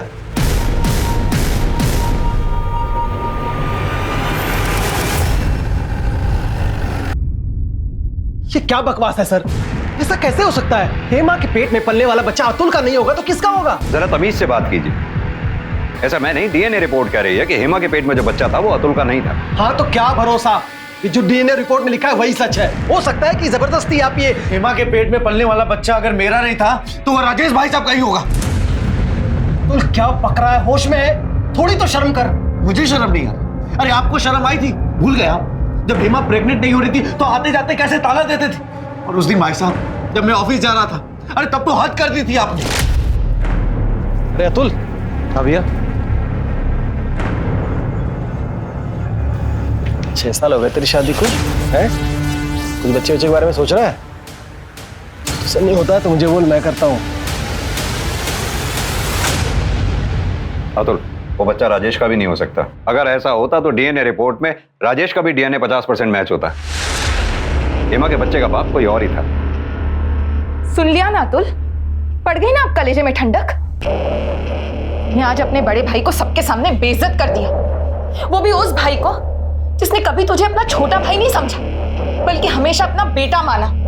सर, ये अतुल अपनी बीवी के प्यार में अंधा हो चुका था। इसे तो ये तक नजर नहीं आया कि इसकी बीवी कहां-कहां मुंह मारती फिर रही थी। क्या मतलब? सर, हमारी कॉलोनी में यहीं आगे एक कपल रहता है, जया और अश्विन। हेमा उनके घर घंटों बिताती थी।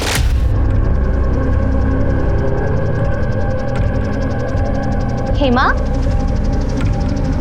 मंदिर से आ रही हो? हाँ भाभी। क्या हुआ? पूरा पसीना पसीना हो रही हो। चलो थोड़ी देर मेरे यहाँ आराम कर लो, फिर चली जाना। भाभी मैं शाम को आता हूँ। नहीं, कुछ नहीं, चलो अंदर, चलो चलो चलो जल्दी चलो। मैंने खुद कितनी बार देखा है कि जया अपने घर का दरवाजा बाहर से बंद कर उन दोनों को अकेले छोड़कर चली जाती थी। अब भगवान ही जाने वो दोनों अंदर अकेले में क्या क्या गुनाह करते थे। जबान संभाल के। अरे तू मुझे क्या चुप करवा रहा है? ये सब तेरी बीवी तेरे पीठ के पीछे करती थी जब तू ऑफिस में रहता था। सर, अभी जब हेमा प्रेग्नेंट हुई थी उसी के आसपास जया भी प्रेग्नेंट हुई थी, लेकिन कहते हैं ना भगवान सब देखता है। अभी 1-2 दिन पहले उस कमीनी जया का बच्चा भी गिर गया। ताला लगा हुआ है यहाँ, कोई है क्या आसपास? देखो सर, ये इस एरिया का वॉचमैन। ये घर क्यों बंद है? घर वाले कहाँ हैं? क्या जाने साहब, जया भाभी का बच्चा पैदा होते ही गुजर गया। 3 तारीख को गए थे दफनाने के लिए, उसकी अगली सुबह से ताला जड़ा हुआ। ठीक है, तुम जाओ। Okay sir. शुक्ला सर, ये जया और उसके हस्बैंड का फोन नंबर पता करो, दोनों के call records, mobile location records सब पता करो, दोनों के फोन सर्विलांस पे डालो, पता करो ये दोनों हैं कहाँ पर। शुक्ला, अगर उर्मिला सच बोल रही है तो हेमा और उसके बच्चे के कत्ल में ये अश्विन एक अहम संदिग्ध है। पर एक बात समझ में नहीं आई, हेमा ने खुद महेश और विमला दाई से ये क्यों कहा कि उसके पेट में बेटी पल रही है जबकि उसके पेट में बेटा पल रहा था? उसे किसने गलत इंफॉर्मेशन दी होगी जिसकी वजह से वो अबॉर्ट तक करवाने पहुंच गई? अब उसके बच्चे का बाप है कौन? अश्विन या फिर कोई और? सर, अतुल के कॉल रिकॉर्ड्स में एक नंबर मिला जिस पर उसकी अक्सर बातचीत होती है। किसका नंबर है? सर, अतुल के घर में काम करने वाली बाई रत्ना का। और जब हमने रत्ना के बारे में पता किया तो ये पता चला कि रत्ना भी 7 महीने प्रेग्नेंट है और अतुल उसे पिछले कुछ दिनों से पैसों की मदद कर रहा है। ओह, तो कहानी में एक और ट्विस्ट। ये सिंपल लोग तो कुछ ज्यादा ही घुमावदार निकले। चलो इस रत्ना से भी पूछताछ कर लेते हैं कि उस पर इतनी मेहरबानी किस लिए। हाँ साहब, ये सच है कि मैं मिश्रा जी के वहाँ मेड का काम करती हूँ। अतुल साहब तो भगवान समान है। उन्होंने मेरी हालत देखकर खुद ही बोल दिया कि तुम आराम करो और तनख्वाह घर में ही मिल जाएगी। इसी हालत की वजह से अतुल तुम्हें तनख्वाह दे रहा था या फिर वजह कोई और थी? या फिर इसलिए दे रहा था क्योंकि तुम अतुल के बच्चे की माँ बनने वाली हो? ये कौन बोल दिया साहब? हम गरीब हैं, हमें तो कोई भी कुछ भी आके बोल देता है। लेकिन उस भगवान समान आदमी पर कीचड़ मत उछालिए। वो तो हेमा दीदी को इतना प्यार करते हैं कि किसी की तरफ नजर उठाकर भी नहीं देखते। प्यार करते थे। अब ना तुम्हारी हेमा दीदी रही और ना ही उसका बच्चा, क्योंकि दोनों को रास्ते से तुमने हटा दिया ताकि तुम अतुल की जिंदगी में शामिल हो सको। सच है ना ये बात? क्या हेमा दीदी नहीं रही? ये तो मुझे नहीं पता साहब। मैं तो कई महीने से घर से बाहर भी नहीं निकली। पर ये सब कैसे और कौन किया? सब कुछ तो ठीक चल रहा था। हमें याद है हेमा दीदी जब पेट से थी तो अतुल साहब को डर था कि कहीं उनकी बेटी ना हो जाए। और साहब, अतुल साहब को पता था कि हमारे पहले से 2 बेटे हैं और वो कुछ महीने पहले हमारे पास आए। रत्ना, अगर इस बार भी तुझे बेटा हुआ और हेमा को बेटी, तो क्या हमारी बेटी के बदले तू अपने बेटे को देगी?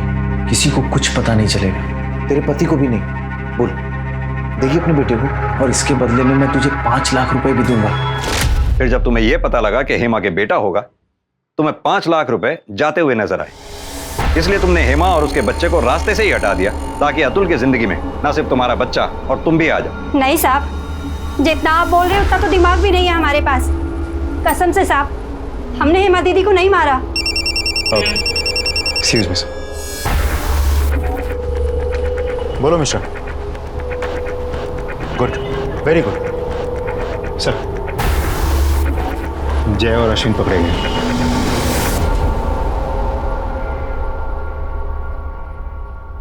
बोलो बोलो। सर, मेरी पहली शादी में मेरा तलाक हो चुका था।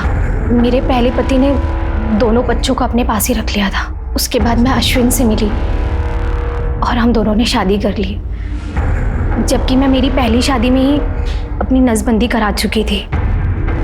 सर, मुझे तो नहीं, लेकिन अश्विन को अपना बच्चा चाहिए था, जो मैं उसे नहीं दे सकती थी। फिर मुझे हेमा और उसके हालात के बारे में पता चला। मुझे पता चला कि अतुल के लो स्पर्म काउंट की वजह से वो कभी माँ नहीं बन सकती है।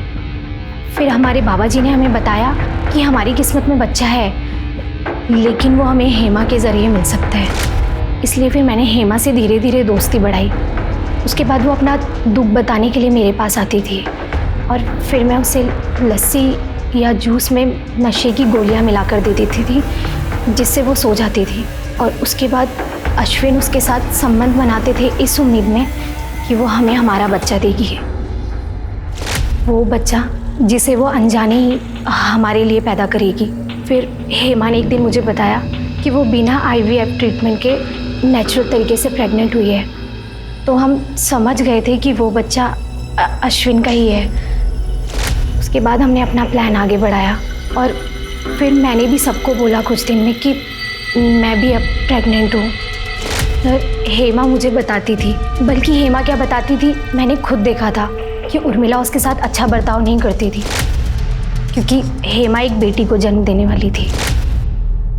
पपीता बच्चे की सेहत के लिए बहुत अच्छा होता है, खा ले। नहीं भाभी, बिल्कुल भूख नहीं है सच में। ये बच्चे के लिए अच्छा है, खा ले, थोड़ा सा खा ले। उर्मिला भाभी, ये क्या कर रही हैं आप? आपको पता है ना हेमा प्रेग्नेंट है और पपीता गर्म होता है, इतना भी नहीं पता? बच्चे को नुकसान कर सकता है। हेमा की हालत को देखकर मैंने उससे कहा कि मुझे बेटा होने वाला है, इसलिए मैं तेरी खुशी के लिए अपना बेटा तुझे दे दूंगी और तेरी बेटी मैं ले लूँगी। मैंने उसे बोला कि हमें डिलीवरी एक दिन मेरे ही घर पर करनी होगी, ताकि किसी को ये ना पता चले कि हम क्या करने जा रहे हैं। और वो ये बात सुनकर बहुत खुश हो गई। जाने अनजाने में उसने जिस चीज़ का नाटक किया था, हम उसे सच करने वाले थे। हम उसे किडनैप करते और वो गायब हो जाती।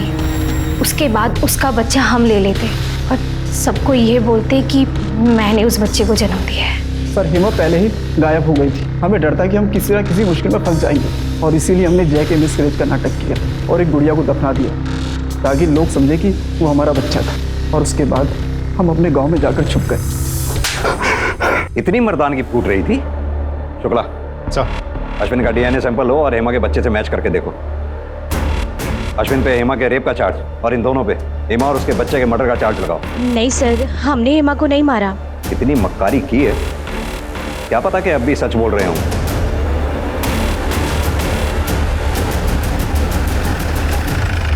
सर, जैसा आप सोच रहे हैं वैसा कुछ भी नहीं है।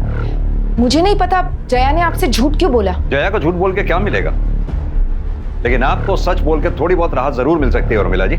इसलिए अब आप सच बोलिए, वरना पुलिस को गुमराह करने के मामले में आपको अरेस्ट भी किया जा सकता है। समझिए आप? अब आप बोलिए। हाँ सर, मैंने हेमा से झूठ बोला था कि उसे लड़की होगी, क्योंकि मैं नहीं चाहती थी कि वो लड़की को जन्म दे। अगर उसे बेटा हो जाता तो सब कुछ उसका हो जाता। फिर मेरी बेटियों निधि और नेहा का क्या होता? पहले इनकी कोई कदर नहीं, उसके बाद तो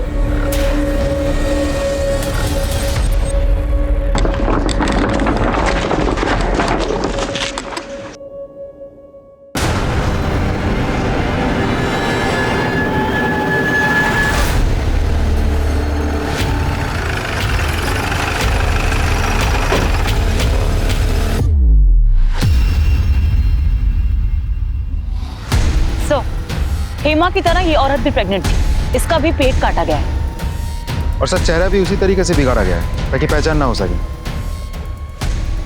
अगर चल क्या रहा है, कौन है जो प्रेग्नेंट औरतों को इतनी बेरहमी से मार रहा है?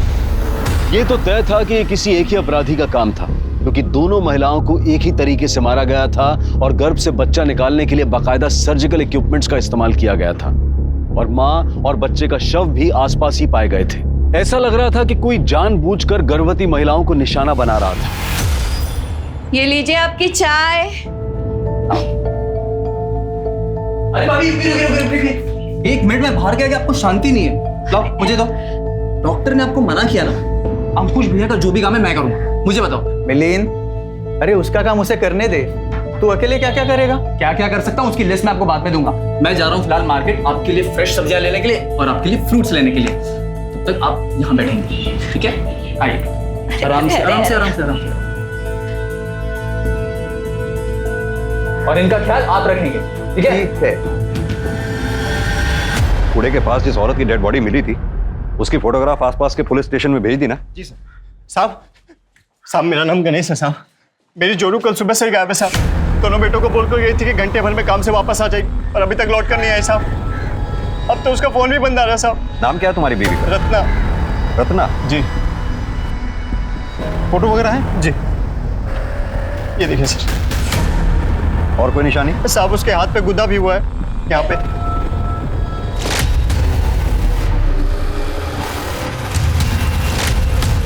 आइए हमारे साथ। जी।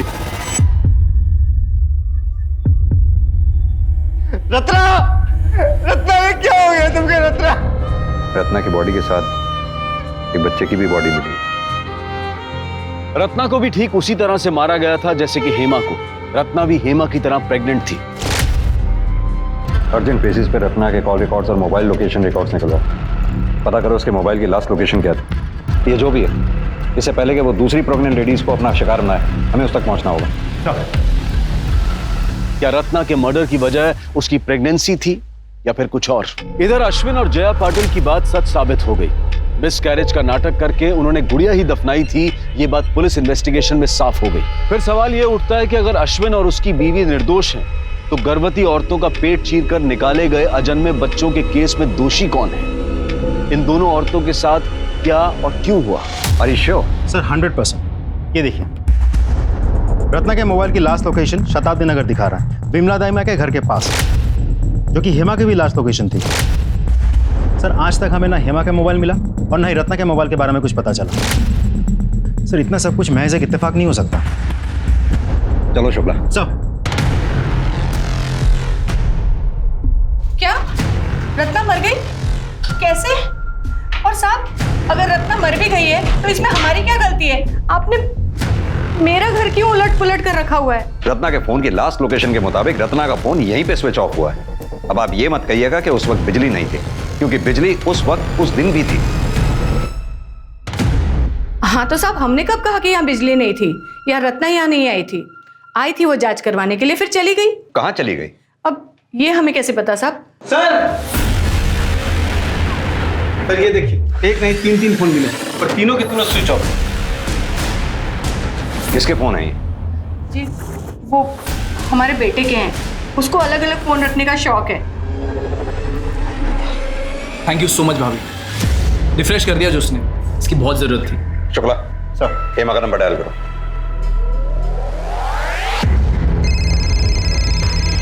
रत्ना का नंबर डायल करो।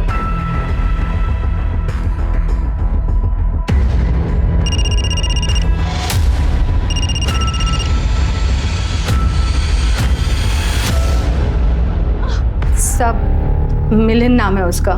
वो डॉक्टर बनना चाहता था। मैं भी ये सुन के बहुत खुश हुई थी कि बेटा डॉक्टर और माँ दाई माँ, सब बढ़िया चलेगा। और उसने 3 बार पेपर दिया और तीनों बार फेल हो गया, पर उसने हिम्मत नहीं हारी थी। उसने बोला कि माँ देखना, एक दिन ज़रूर डॉक्टर बन के दिखाऊंगा। अभी तो सर्जरी भी तो करूंगा ना, है ना? आराम से आराम से। हाँ प्रैक्टिस करूंगा तो डॉक्टर क्या, सर्जन भी बन जाऊंगा। मैंने सोचा ये भी ठीक है, कोई अपनी माँ के पेट से थोड़ी ना सीख के आता है। तभी से उसने डॉक्टरों वाले सारे औजार इकट्ठा करना शुरू कर दिए। कैंची, छुरी, ब्लेड, सब कुछ। मिलिंद है कहाँ पर? भगवान जाने सब कहाँ मिलेगा। सुबह जाते वक्त सिर्फ इतना ही बोल के गया था कि अम्मा आज प्रैक्टिस है। प्रैक्टिस? जी। मिलन का नंबर दो हमें। नंबर दीजिए जल्दी। सब चिल्लाने से क्या होगा, हमको नहीं याद उसका नंबर। फोन दीजिए अपना।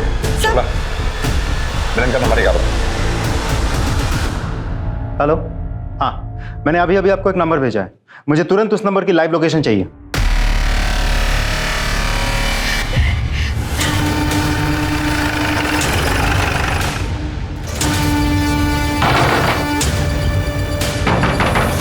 थोड़ा से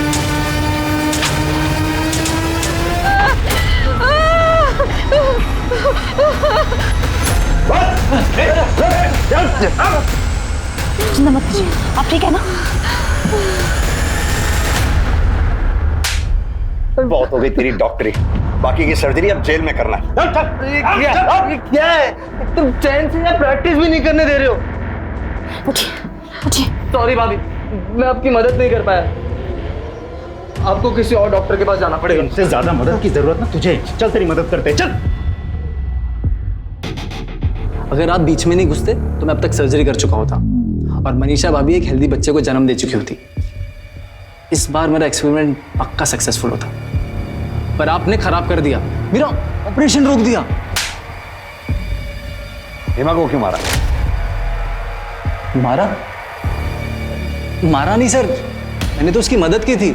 वो मेरी माँ के पास आई थी बच्चा अबॉर्ट करवाने के लिए। मेरी माँ ने मना कर दिया तो मैंने सोचा मैं उसकी मदद कर देता हूँ और फिर मैंने उसका पीछा किया। क्या बोला दाई माँ ने? यही कि तुम मेरी मदद नहीं कर पाएंगी। खैर छोड़, अब जो होगा देखा जाएगा। ऐसे कर तू घर चल, मैं थोड़ा सा बाजार होके आती हूँ। ठीक है दीदी।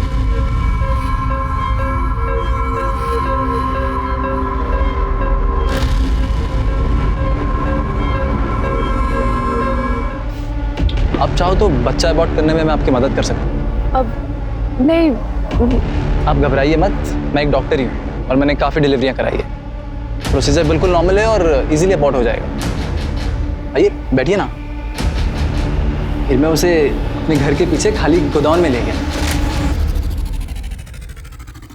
ये तुम कहाँ लेके आए हो मुझे? तुम तो कहते तुम डॉक्टर हो। हाँ मैं हूँ, टेंशन मत लो। देखो मुझे ना तुमसे कुछ नहीं करना। फिर मैं समझ गया कि दोनों मर चुके हैं। मुझे बहुत गुस्सा आया उस औरत पर। अरे थोड़ा कोऑपरेट कर लेती तो क्या हो जाता, पर नहीं, दोनों की लाश को मैंने ठिकाने लगा दिया।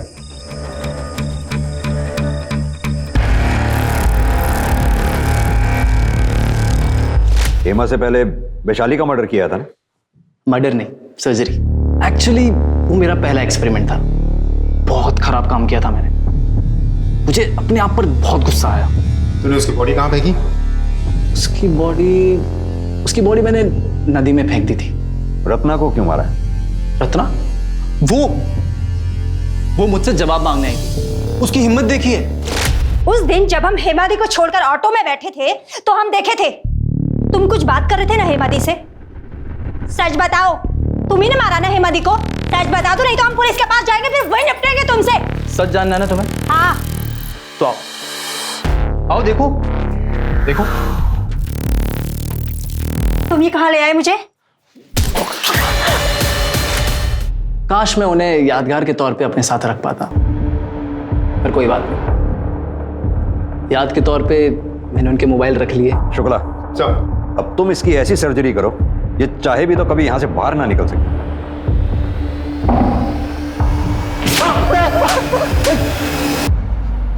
वो मासूम औरतें जो नन्ही जिंदगी को जन्म देने वाली थीं, किसी की सनक की भेंट चढ़ गईं। हालांकि सबकी कहानी दर्दनाक है, लेकिन हेमा जिसने एक बच्चे के लिए अपने घर परिवार यहां तक के पड़ोसियों की यातना झेली, और जब वो उस खुशी को पाने जा रही थी तो एक बीमार मानसिकता ने उसका ही जीवन छीन लिया। एक ऐसे व्यक्ति ने जिसका उससे दूर दूर तक कोई संबंध नहीं था। जिंदगी की होड़, समाज और इच्छाओं के दबाव में इतना भी ना आए कि हेमा की तरह खुद जुर्म का शिकार बन जाए, और ना ही मिलिंद की तरह ख्वाहिशों के नाम पर पागलपन पाले। अब मैं अनूप सोनी आपसे विदा लेता हूं। फिर मुलाकात होगी क्राइम पेट्रोल सतर्क के ब्लैक हेडलाइंस अध्याय में एक और नए केस के साथ। और याद रखें, क्राइम और आपके बीच में सिर्फ इतना फर्क है कि आप कितने सतर्क हैं। सतर्क रहें, सुरक्षित रहें। जय हिंद। क्राइम पेट्रोल्स के और भी दिलचस्प कहानी देखने के लिए हमारे चैनल को सब्सक्राइब करें और बेल आइकॉन दबाना न भूलें।